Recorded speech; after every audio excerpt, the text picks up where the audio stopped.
It would seem to me, madam, that if you wanted your car to be untouched for the time that you were away, and since the keys are readily accessible, you move the other two cars that were behind yours, because you're leaving. You put your car in the first space so that nobody else has to be inconvenienced with your car. That way, there is no reason whatsoever to move your car.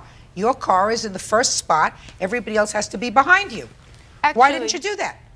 I also found out that Why didn't you do that? because we left in a hurry and it was That's your and it was fault. in the middle of the night. That's but your no one fault. has ever moved the car out Listen to the to street me. and left it there. That requires That's not true. you It is to true. You have, guys are lying. Hey, that requires you to have a little consideration for other people. It requires you to put your car in a space where it's not going to inconvenience anybody else, since you were the first one leaving on spring break and they weren't leaving for a while.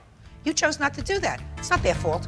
I don't know how much this table is worth. The table had been out for a long time. You could buy a new one for $69.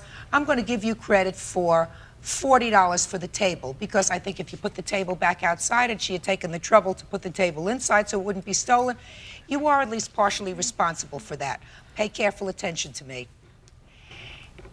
You owe them $665. Do you understand? That's for the rent. You had no basis to leave sticking them with the rent. After I was being coerced and harassed. And you owe them for the telephone. Because if you broke the telephone in a fit of rage, then you're responsible for your own anger. You have to take responsibility for your own actions. All I can tell you is this: it's very difficult for young people to live together.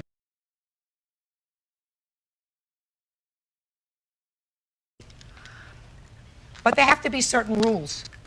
And those rules should be set down immediately. And I think one of the first things is, in a democratic community, and you were moving into a democratic community, is that you should try to do things that seem fair.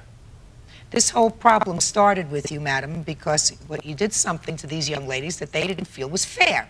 There were 5 other girls, one really nice room. You picked the best one. They said, come on, let's try to do this in a fair manner. We'll toss a coin. You didn't want to toss a coin. The next thing they said was, well, maybe we could switch around so that everybody can have an opportunity to have a nice room with a view.